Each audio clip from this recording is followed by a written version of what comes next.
So you guys are in the hands-on with Hak5, Wi-Fi, Pineapple. I'm gonna try to keep this really very little PowerPoint. There's 10 slides and it's mostly just talking points. So I'm Jake Snyder. These are places where you might find my blogging information.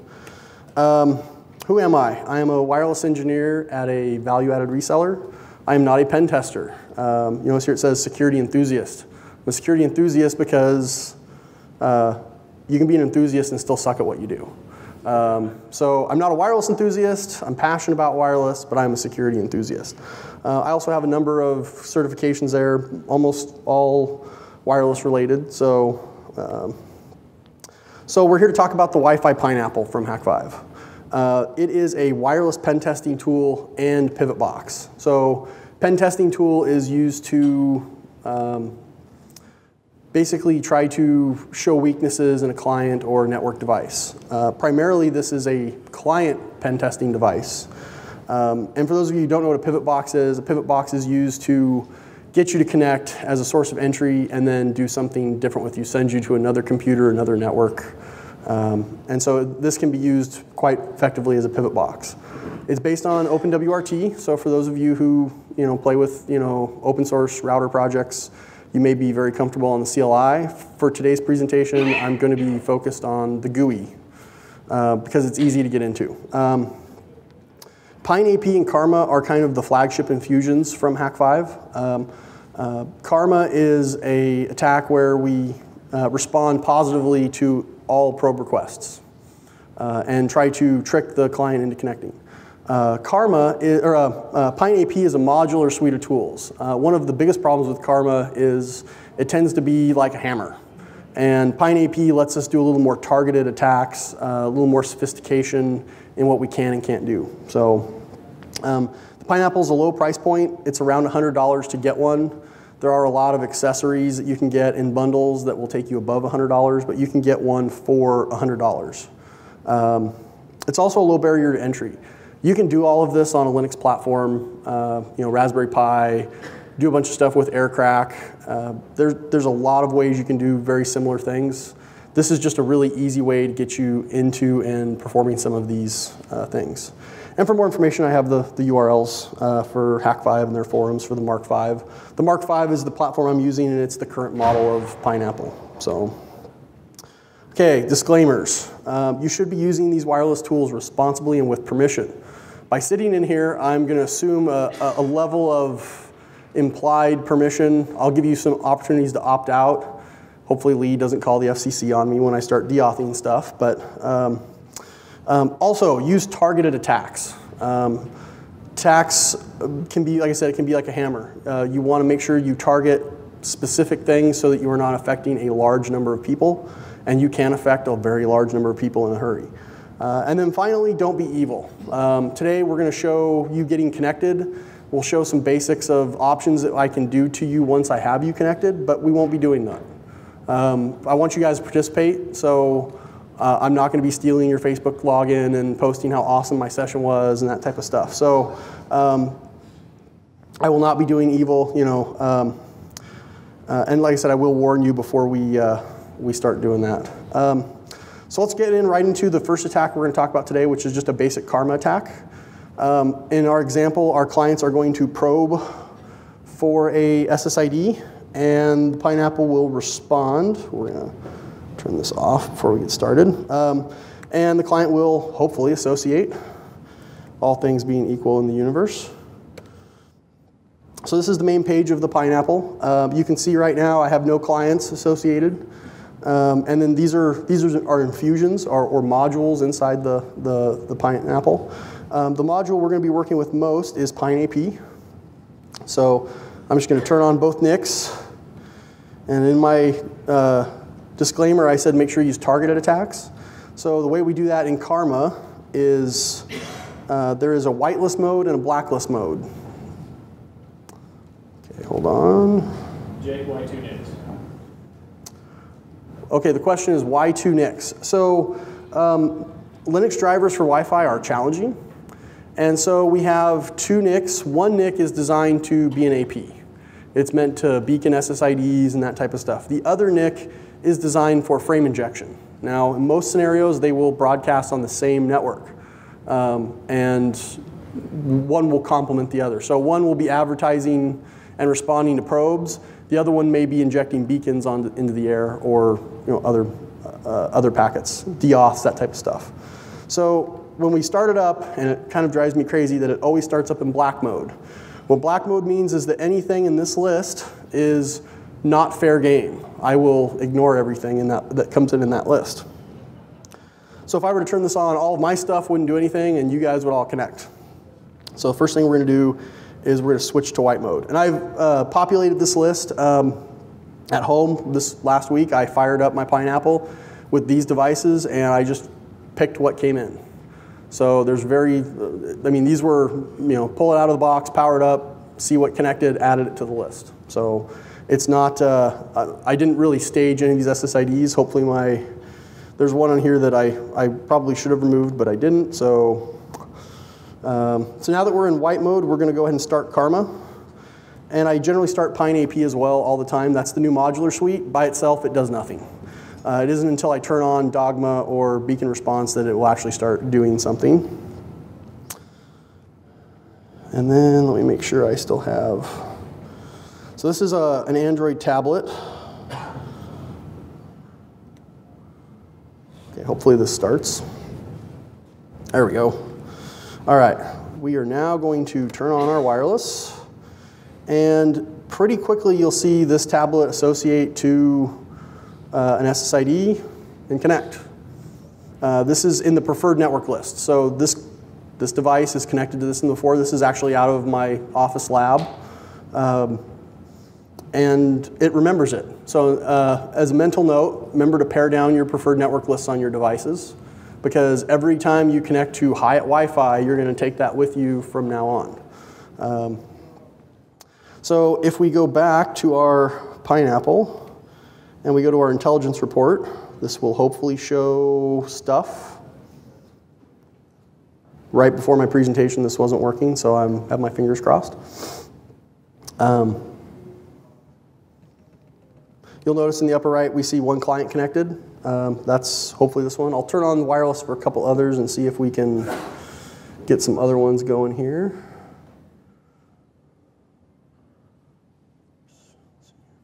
And unfortunately, guys, I can only show 2 devices. Yeah, so it didn't end up showing. We can go into the log and actually see, hopefully.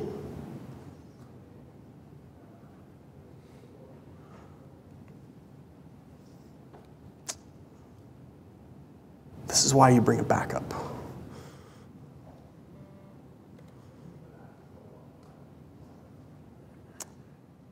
All right, well, we are going to go to the backup, it looks like. Forgive me for just a second, guys.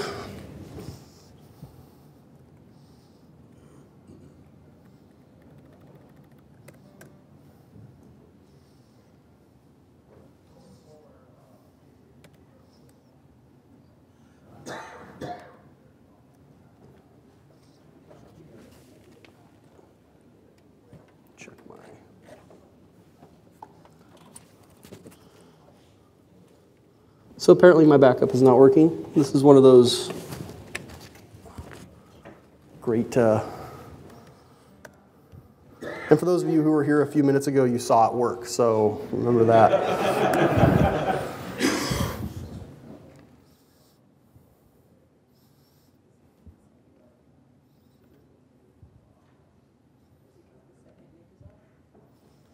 No, actually, so when we start some of the other services, the second NIC is taken out of service to do things like deauth or injecting beacons and that type of stuff.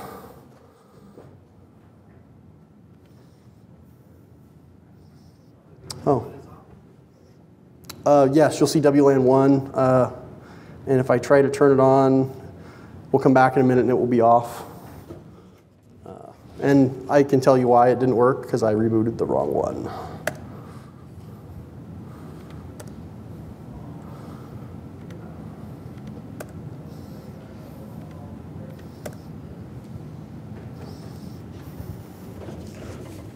All right, disconnect that one for now. Let's go back to the boring presentation, and we'll talk about attack 2. Attack 2 uses Pine AP.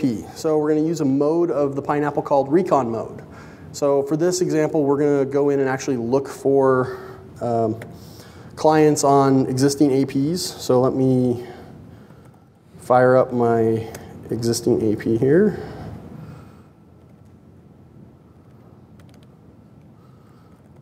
Nobody guess what my password is.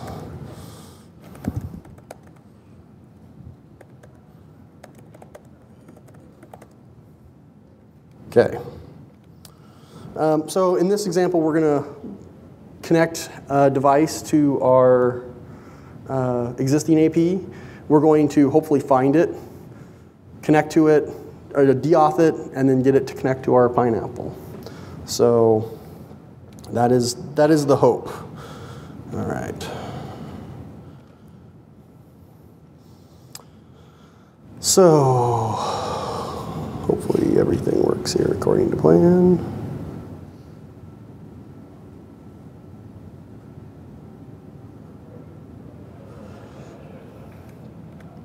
All right, you'll notice I have an extra NIC in this one. You can do client mode with the third NIC. I have a USB NIC plugged into the Pineapple. So let's talk about Recon Mode. So up here, we're in Infusions. We'll select Recon Mode. And we're going to immediately stop it. We're generally interested in clients. So we're going to scan, and we're going to start a hopefully short scan.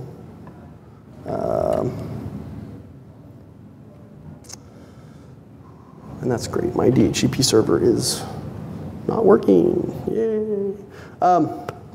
So the idea here is that this device could be deployed remotely. We're going to scan looking for a target. And in this case, we're going to look for a client associated to an AP. Hopefully our AP, because I don't want to deauth somebody else, but we might just try it once just to show you how it works. Don't call the FCC on me, Lee, please.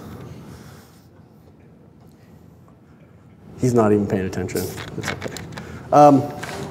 So once we're done scanning, let's see here. Well, one of them connected. We'll see if he shows up in our scan list. But once we have, we have the ability to add this SSID to a target list. So we can add it to Karma, and we'll show some of this if my scan finishes here. There we go. So yeah, I actually see a bunch of my clients or random people who clicked on my survey AP. So this is the last 45 seconds. I see a bunch of people here. I can click on the SSID. I can add it to the Pine AP list. I can add it to the Karma filter. I can remove it from the Karma filter. I can also click on a client and immediately deauth him. So what we're going to do is we're going to start by adding this guy to Pine AP. Oh, helps if I start Pine AP.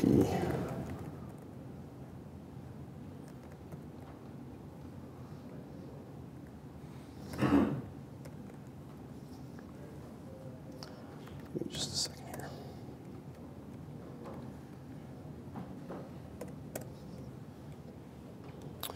So we're going to go into Pine AP. Immediately we're going to turn this one into white mode so that we don't deauth everybody. And we're going to start, and yes, okay. And we're going to start with Dogma. So what Dogma does is it takes the stuff we put into the Pine AP list and advertise a normal SSID.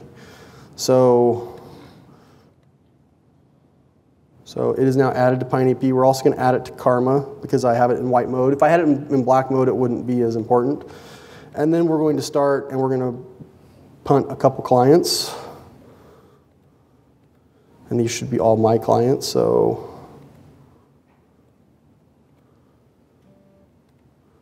And I can see I've already got one of them to connect to the Pineapple. So same thing, evil twin attack.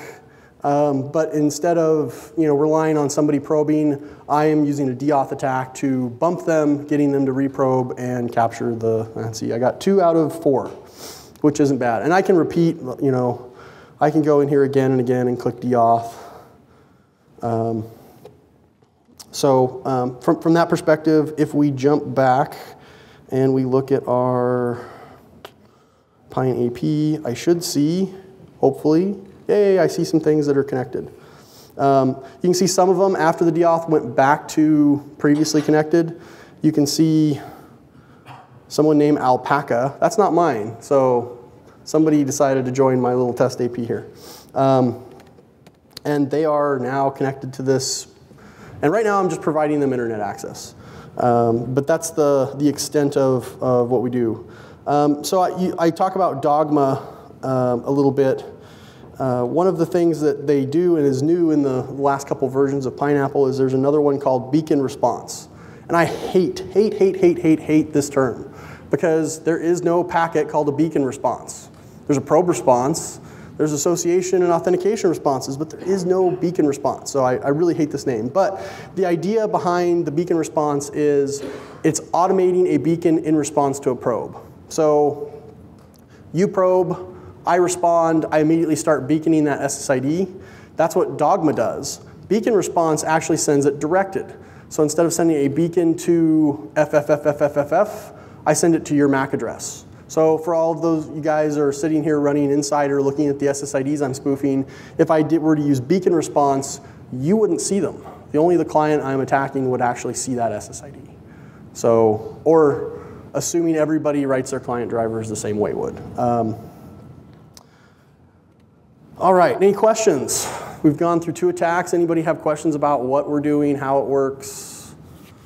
We ready to turn this puppy loose? And all right, so let's talk for a minute about now that I have you. So Alpaca, whoever that is connected. Now that I have him, what can I do to him?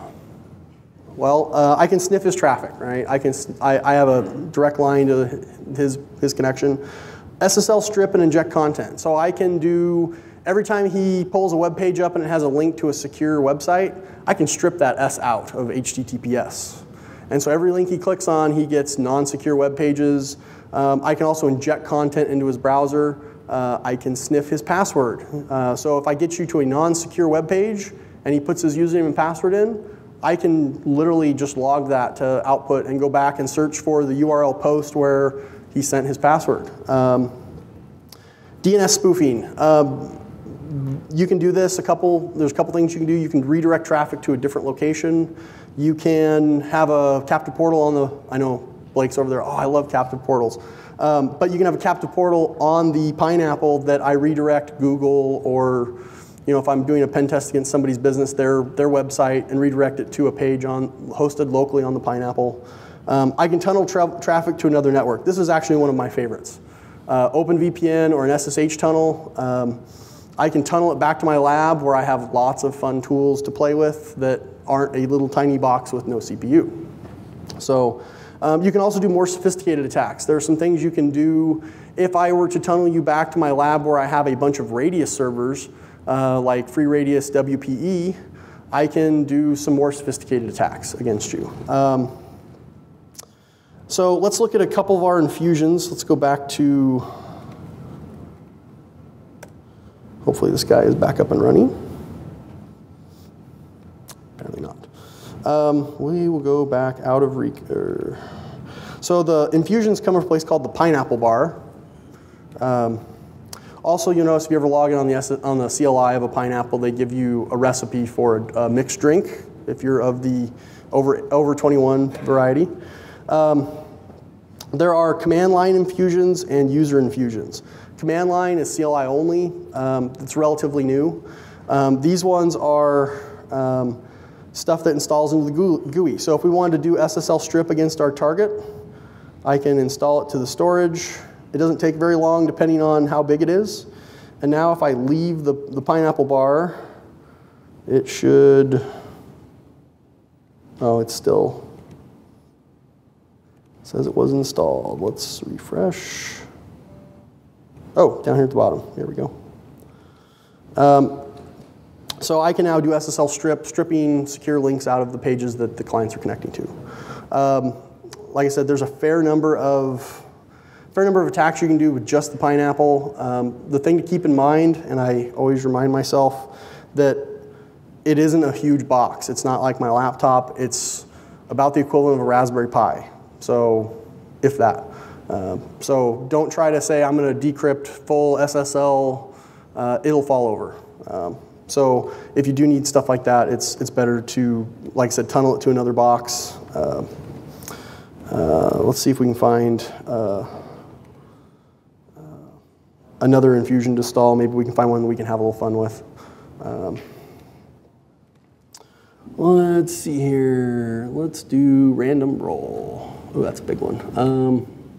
Well, we'll skip that. There are a lot of ones that you can get. There are some non-pen testing ones. There's Site Survey Tool. There's some Tor stuff. There's stuff to do like the SDR, software-defined radio stuff with like the ADSB.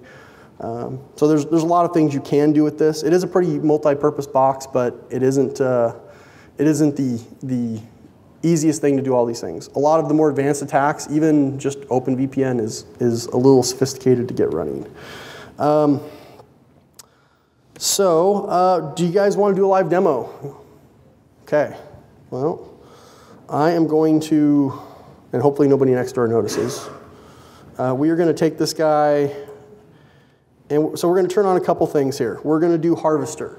So Harvester listens to your probes and takes them and adds them automatically to the FineAP SSID list. So we are going to have some fun.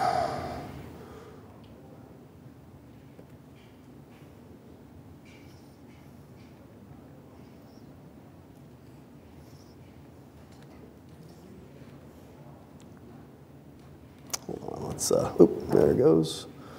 So we are going to take you and put you in black mode.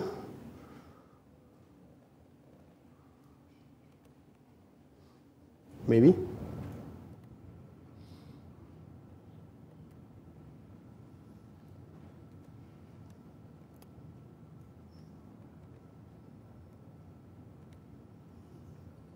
I will say sometimes these can be a little twitchy.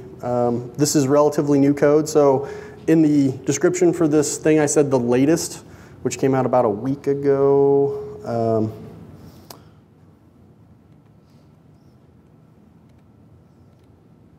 Let's see here. So, it might have been 2 weeks ago. I'm up to 5 clients, so it may have gone. Let's, now, the more clients that connect, the slower this thing will get, just FYI. This is also one of the reasons they make the device that bonds two pineapples together. You can have different pineapples doing different functions. So I could have one doing beacon response in Karma and the other one actually serving the clients. We're up to 9. Let's jump back. So, how many people will we catch in the room if I let this run for about 5 minutes? Any guesses? Anybody? Shout it out. 35. 35. What's going to be the best SSID name that we see? Hot. No, the best. I'm talking like the funniest.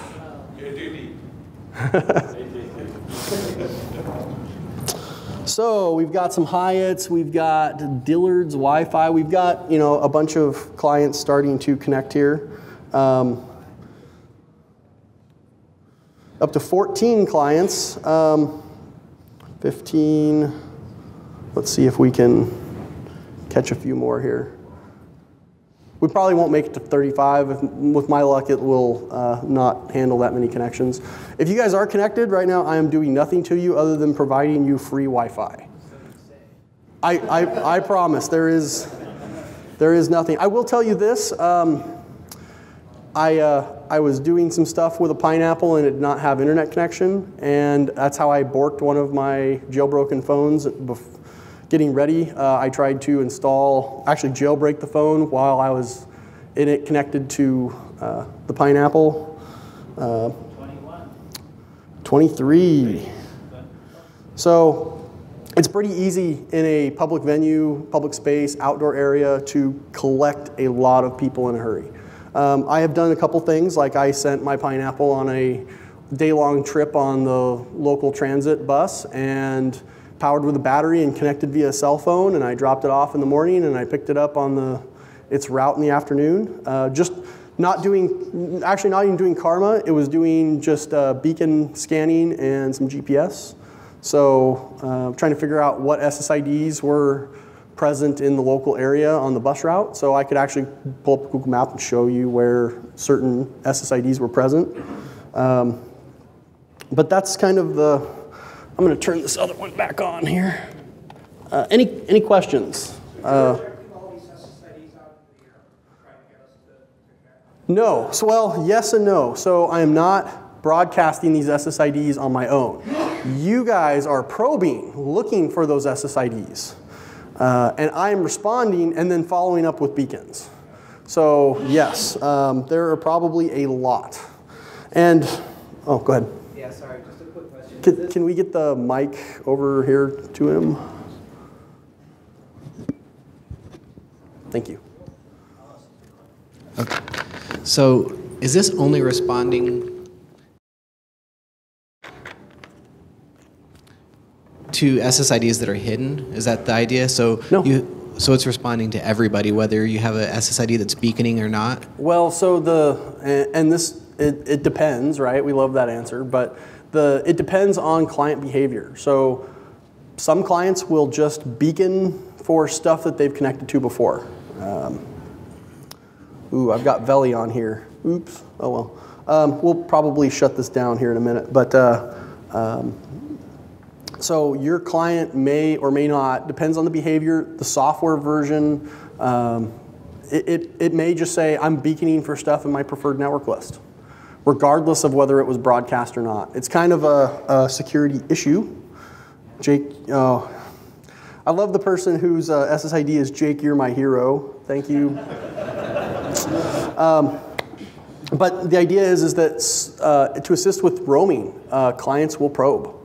And so based on the client device, a lot of devices probe. Actually, I think Apple and Google in the last couple revisions have altered their probing behavior to probe less. We've got someone with a question. Yeah, so especially in stadium environments where beaconing traffic is one of the worst offenders from a data rate perspective, right? When you beacon at the lowest supported data rate and you have thousands of people in a venue trying to do that. What's your take on using something like targeted beacon response to encourage devices to get on your network and stop beaconing at really stupid low data rates? I want to hear his response first. I don't think it's a good idea. So you can do targeted beacon response. You can do it at very high data rates. The Pineapple does not do that by default. He's beaconing at really low rates. Like on an enterprise kit that you could do something like that. Conceptually, you might see airtime improvements at certain parts of the bell curve. I kind of doubt that you would see them at places that you really would want them. Oh, and I think it puked. Jake, can I field that? I actually tested that once already. Sure, go for it. So yeah, I actually had that idea a while back because Apple had a bug in their ad hoc implementation where they were beaconing 10 times as often as they're supposed to. So I put up 2 devices like this, high power, high gain antenna on channel 1 and moved all of the stadium Wi-Fi off of channel 1 onto 6 and 11 in the hopes that I could corral all the misbehaving devices onto channel 1 and keep them off of my good airspace. Yeah, it doesn't work at all. Yeah. It did not make it better in the slightest. Though I did have maybe 1,000 people connected to me, it didn't solve the problem because there was just too much splatter. Yeah, and the other thing is that you've got to beacon for each, in these types of scenarios, you have to beacon for each SSID. Yeah, so if I have 1,000 people, how many SSIDs am I going to see? If they were all like connected on Starbucks or ATT Wi-Fi or something that you could predict, you might conceivably be able to use broadcast beacons in order to save yourself a bunch of airtime. But realistically, you're probably never going to save airtime doing something like that. So, any other questions? I actually have one myself. I asked you earlier, from the perspective of the pineapple, that's great, but from the other end, in our networks, how do we identify easily the presence of one of these toys? So it's not necessarily easy. There are, depending on your WIP solution, you may be able to detect it. You may have to write a custom signature to detect it. You may just see a lot of, and it depends on implementation, you may see a lot of rogue APs or adjacent APs that are nearby all at the same MAC address. There are some attacks that you can do where I could change my MAC address based on what packet I'm sending. So there's no sure guarantee that you could do it, that you can identify it, but you can identify the behavior. Most WIP systems can identify a legitimate client trying to connect someplace else, and you could use deauth or containment to stop a client you own from going someplace else. But realistically, that's where good policies, setting your clients up to not do things that you don't want them to, encryption, call home, that type of stuff where the clients can actually do it. I actually believe agents will be the next thing where you put more intelligence in the client supplicant to know whether he's really where he thinks he is, but that's a pipe dream, so. Oh, and Rick, thank you very much for not hunting me down and owning me. Awesome. Yes, any other questions? Anything you guys would like to see? Hopefully I am equipped to show it. Really, we're gonna end early? Rickroll. Rickroll, we could try it. Like I said, it generally, let's see here, we're gonna put a very small one.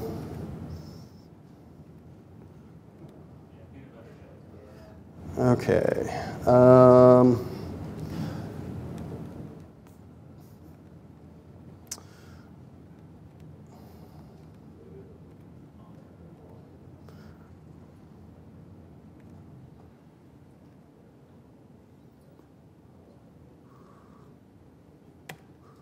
All right, let's see if I can even, let's see if I can show that.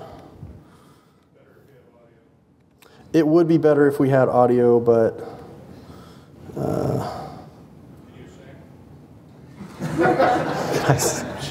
I'm actually going to turn off my AP here so I just make sure I'm not connecting to it accidentally. It says I'm connected. We're going to toggle this just for fun. Actually, it probably won't connect because I am in black mode. Let me... Well, somebody else can try. Let's see here. Let's see if I can do it on this. Is it on any of the SSIDs that it'll do the... Any, let's see here. Oh, of course it won't connect. I got a question for you. Sure. Did you talk about this as far as how you're bridging the internet connection through it? No, but I will talk about how I've done it in the past. So this particular setup, I'm doing internet connection sharing from the Hyatt to my laptop out through a USB Ethernet adapter into an 8-port switch connected to both the pineapples. I have done in the past, and actually one of my favorite is to just take your cell phone, use USB tethering, and plug it in the USB port of the pineapple, power it with a battery, and send it on its way. So the nice thing is that you can do that. There's no Wi-Fi, there's no hotspot, it's USB tether. I can take it, and the phone has a battery. It pulls a little bit of charge from the pineapple. You can run the pineapple off of battery, and it's relatively mobile. So.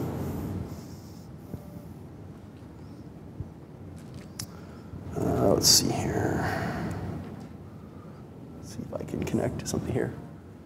Oh, and Jennifer is peanut butter jelly timing it over there. So, like I said, you try to get really complex with the little device, and it's not gonna stand up to like 30, 40, 50 clients. This is really, this is not enterprise grade hardware. This is hobbyist enthusiast hardware. And so it looks like I'm seeing some people holding up their phones saying they're getting peanut butter jelly time. So the Rickroll is working. Hopefully UC is not over there presenting peanut butter jelly time. All right, any questions? Anything you guys want to see? So I've been playing with these since 2 or 3 years. I have a Mark IV that died, so. If you were going to build what you would consider a really strong box for doing exploits, what would you target from a hardware perspective? Adapters, type of box, NICs? Oh boy. You know, for support, Approxim 8494, we all have one in our attendee bag. With the right firmware in Linux, they work really well. They support injection.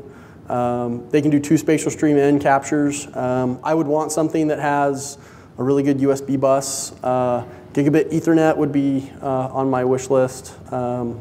I've built some similar devices that serve similar functions out of a Raspberry Pi or a Dream Plug or things like that you can do some of this stuff with. It just really depends on, this is easy. I mean, you spend $100 within about an hour to an hour and a half, you can have this up and running and do this. So most modern laptops? Oh yeah, Linux running on most low-end laptops can handle it. Like I said, a Raspberry Pi, which is sub 1 gigahertz processor and 512 megs of RAM can do it. So.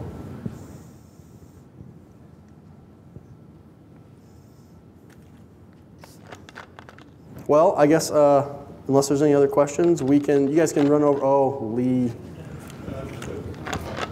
Comment. Oh. Just for what it's worth, if anybody gets into the Pineapple, the support forums are excellent.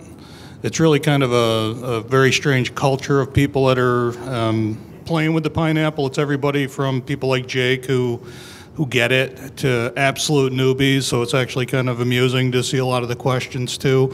But the Pineapple itself is very, very educational, even if you already know wireless, but maybe haven't gotten into security. But the forums are great. Hak5 has really good videos. I get nothing for saying this from them, but it's really neat stuff just to follow along with. And to comment on that, if you guys go out and look in the forums, I'm out there asking questions. After the release, this current release is, they're all named after dinosaurs, so this is Deauthosaurus. One of the new features is being able to deauth from the Recon Mode.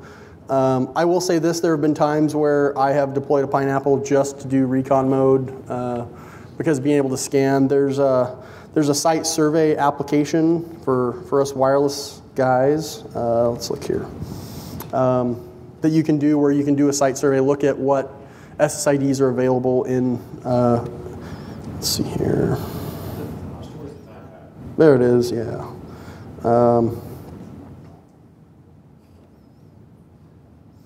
Like I said, everything, and this product has matured a lot in the last couple years. It was pretty rough 2 years ago, and Karma was a big hammer. Now with Pine AP, it gives you the ability to target things a little more explicitly. That said, I'm not a pen tester. I just like the ability to do some of this stuff without destroying my wife's network connection at home. It is a fun toy to play with, and it's nice that you can kind of customize it. There's things I still wish it did. So if you're listening, Darren, or watching this at some point in the future, I would love Karma to be able to do whitelist or blacklist on the MAC addresses as well.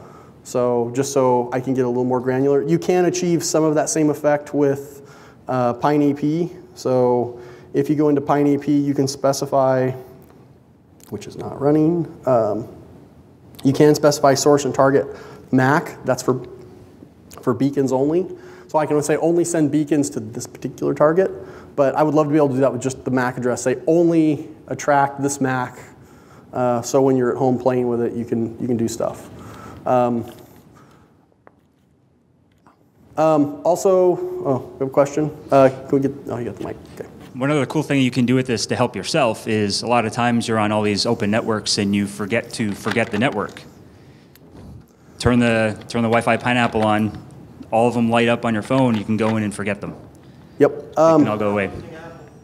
So yes, a caveat to that. If you guys are using Apple and you have all of your devices connected via iCloud, it will keep repopulating your preferred network list from like your Macintosh computer onto your phone. So, and sometimes vice versa. Like you delete it on your phone, it deletes it off your Mac at home.